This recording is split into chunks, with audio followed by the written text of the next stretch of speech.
તો ભાવનગર જૂનાગઢમાં મૌલાનાના આ વિવાદિત અને ભડકાઉ ભાષણને લઈ ભાવનગરના સાધુ સંતો પણ રોષમાં છે।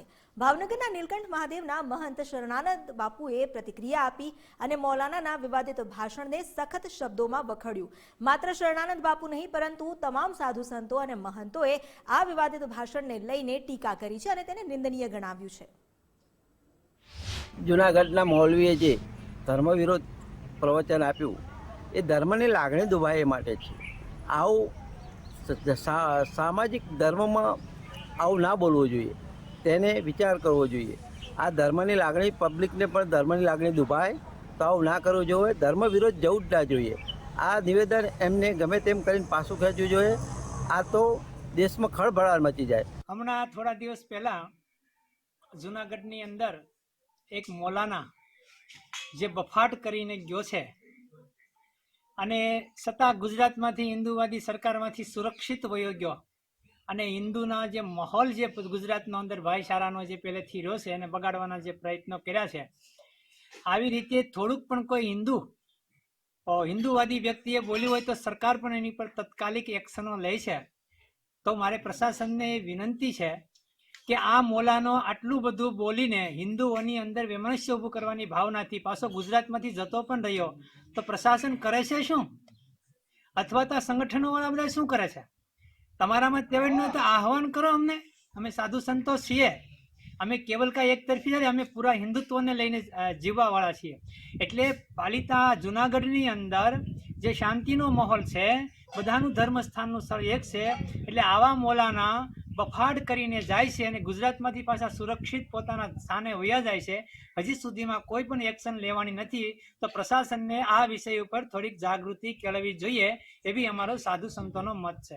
એટલે ધર્મગુરુએ આવા કોઈ ભાષણ કરવા જોઈએ નહીં, ભડકાવા જોઈએ નહીં અને પબ્લિકને અસમંજસમાં નાખવી જોઈએ નહીં, એવું હું અત્રેથી જણાવું છું। બોમ્બે મૌલાનાએ જે ભડકાઉ ભાષણ કર્યા એ સર્વથા અયોગ્ય છે।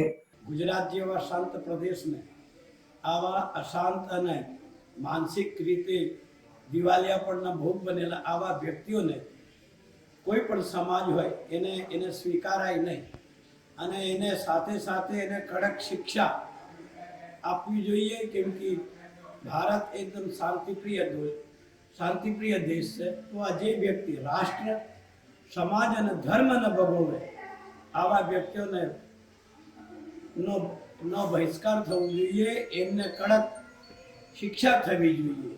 આ જ મારો મંતવ્ય છે। ભારત માતા કી જય।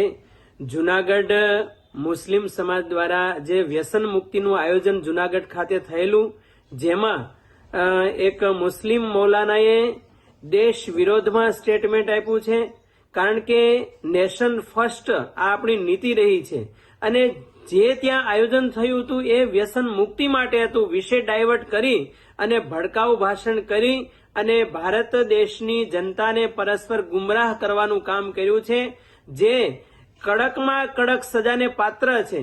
અને સૌપ્રથમ એટીએસ પોલીસની ટીમને ધન્યવાદ છે કે જે દેશના વિરોધમાં આવા લુખ્ખા તત્વો છે એને પકડ્યા છે અને સરકારશ્રીને કરબદ્ધ પ્રાર્થના છે, વિનંતી છે કે આવા લુખ્ખા તત્વોને કડકમાં કડક સજા કરે અને એક બંધારણના વિરોધમાં સ્ટેટમેન્ટ અપાણું છે અને ભારત દેશની પ્રજાના લોકોના વિરોધમાં સ્ટેટમેન્ટ અપાણું છે। એટલે ભવિષ્યમાં કોઈ પણ ધર્મના ધર્મગુરુ હોય, મૌલવી હોય કે પાદરી હોય, દેશના વિરોધમાં કોઈ પણ સ્ટેટમેન્ટ આપે તો એને કડકમાં કડક સજા થવી જોઈએ, કારણ કે વર્તમાન સમયમાં નરેન્દ્રભાઈ મોદીના શાસનમાં G20માં ભારતનો દબદબો આખા વિશ્વમાં વધી રહ્યો છે અને ભારત અત્યારે 5th ઇકોનોમીમાં પ્રવેશ કરી ચૂક્યું છે અને ભારત આખા વિશ્વમાં અત્યારે પ્રતિનિધિત્વ શાસનનું કરી રહ્યું છે। એટલા માટે કોઈ પણ આવા લુખ્ખા તત્વોએ ભારતની પ્રગતિમાં ઓબ્સ્ટેકલ બને એને કડક સજા થવી જ જોઈએ।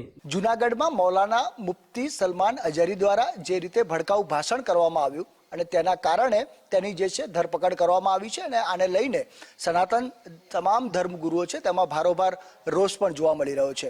અમદાવાદ SGVPના સ્વામીજી કનુ ભગતજી આપણી સાથે છે, તેમને આ બાબતે જાણીશું તેમનો અભિપ્રાય શું છે। ભગતજી, જે રીતે ભડકાઉ ભાષણ મૌલાના દ્વારા કરવામાં આવ્યું છે, આપ કઈ રીતે જુઓ છો? ખરેખર આવું બોલવું ન જોઈએ હવે, કેમ કે ભડકાઉ ભાષણ કરવાથી ગેરસમજૂતી ઊભી થાય.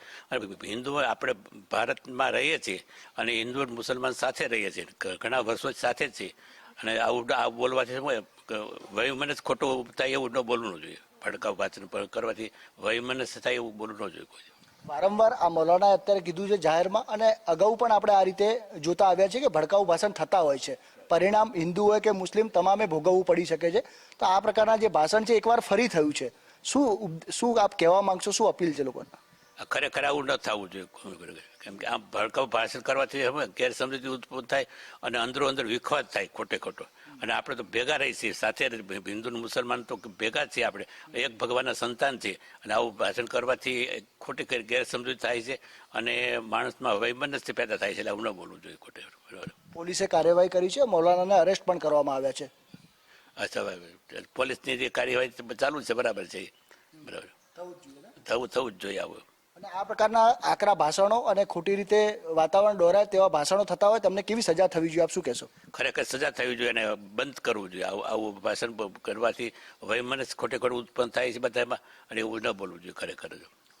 બિલકુલ. તો આપણો જે દેશ છે સર્વધર્મ એકતાનો દેશ છે, અને અહીં કોઈ પણ પ્રકારનું વૈમનસ્ય છે એટલે કે લોકોમાં વાતાવરણ ડહોળાય તેવું કોઈ પણ ભાષણ ચલાવી ન લેવાય તેવું સ્વામીજીનું કહેવું છે, અને તેમની સામે આકરી સજા પણ થવી જોઈએ. કેમેરા પર્સન વિજય કુમાર સાથે સંજય જોશી, ગુજરાત ફર્સ્ટ, અમદાવાદ.